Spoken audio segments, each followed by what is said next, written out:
ఈ యొక్క నిన్నటి జరిగినట్టు సభ హిందువులంతా కూడా గర్విస్తున్నాం. ఎందుకంటే హిందువులంతా కూడా ఏకం కావాలి. కానీ ఇది రాజకీయ కోణంలో మాత్రమే జరిగింది. కాంగ్రెస్ లో ఉన్న హిందువులు కాదా, వైసీపీలో ఉన్న హిందువులు కాదా, కమ్యూనిస్ట్ లో ఉన్న హిందువులు కాదా? వీళ్ళని ఎందుకుని పిలిచకుండా ఊరికే కూటమి సభ్యులు మాత్రమే అక్కడ ఉండి ఈ సభ మీరు కన్వీనియంట్ గా మీ పాయింట్ రానికుండా అడ్డుకుపడుతున్నారు. ఏంటంటే అమ్మకి అన్నం పెట్టినోడు పిన్నమ్మకు పట్టు చీర పెడతానన్నట్ట. అలా దానికి చెప్తా,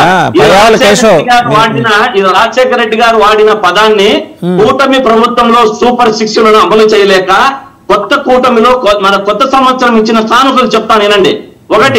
ఒక ఏపీ 1,12 కోట్లు అప్పు చేశారు. ఫస్ట్ మొదటి కానుక. రెండవ కానుక మన ఛార్జీలపై భారం పెంచారు. మూడవ కానుక నిత్యావసర వస్తువులు బీసీలకు ఎంట్రీ ఇచ్చారు. ఐదవ కానుక రిజిస్ట్రేషన్ ఛార్జీలు భారీగా పెంచారు. ఐదవ కానుక ధాన్యం గిట్టుబాటు ధర మంగళం పలికి రైతులు బీమా పీకం చేశారు. కోట్లలో ఆరోగ్యశ్రీను ఫ్రీ రియేషన్ బకాయిలు లేకుండా చేశారు. అంటే ప్రతిపక్షము ఏదన్నా అడిగితే మీరు చేసిందేది చేయలేదు అని చెప్పి కుటుంబాలను తీసుకొని వస్తారా? ఇంకా ఎన్ని రోజులు కుటుంబాలను తీసుకొని వస్తారా? మీ కుటుంబాల నుంచి తీసుకొని వస్తే మీ తల్లులను, మీ అక్కలను, మీ మీరు చేసిందేంటి 5 ఏళ్ల పాటు? మీరేం చేశారు 5 ఏళ్ల పాటు? కుటుంబాలని ఆ శాసనసభలకు లాగలేదా? మీకు అప్పుడు ఆ బుద్ధి లేదా? అదే మాట్లాడిన వారు వద్దని చెప్పారు. ఇప్పుడు కూడా మీరు చెప్పకపోతే ఈ రోజు జేసీ ప్రభాకర్ రెడ్డి ఏం చేశారు? జేసీ ప్రభాకర్ రెడ్డి ఏం చేశారు? ఇప్పుడు మిమ్మల్ని తిడుతున్నాడు, బీజేపీని తిడుతున్నాడు, ఇంకా రేపు పొద్దున్నే టీడీపీని తిడతాడు, రేపు పొద్దున్నే జనసేనని తిడతాడు. ఆయన క్షమాపణలు చెప్పాడు స్వామి, ఆయన క్షమాపణలు చెప్పాడు. నిన్నేమన్నారో తెలుసా? నిన్న ఏమన్నారో తెలుసా శ్రీకాంత్ గారు? వచ్చేసాడు, అదే కౌంటర్ అటాక్ ఆయన ఎలా ఇచ్చాడు, పార్టీ మారమని చెప్పడానికి. నువ్వెవరయ్యా సత్యకుమార్? యాడ్ నుంచి వచ్చారు ఈ సంత అంతా పౌరుంది అని నోటికి వచ్చినట్టు మాట్లాడకండి. బీజేపీ వాళ్ళతో ఆయన సఖ్యత ఏం లేదు అక్కడ. ఆయన నిన్న అమ్మాయికి మాధవీలత గారి క్షమాపణలు చెబుతూనే మళ్ళీ బీజేపీ మీద అటాక్ మొదలెట్టాడు. నేను చెప్పేది బీజేపీ అటాక్ మొదలు పెట్టాడు. నేనేం చెప్తున్నానంటే అభివృద్ధి వైపు సాధించండి. మీరు చెప్పిన సూపర్ 6 ఇవ్వండి. అవి అడిగితే కుటుంబాలను తీసుకొని వస్తే ఊరికే ఉంటారని అనుకోతండి. ప్రజల వైపు, ప్రతిపక్షాల వైపు నిలబడతాం.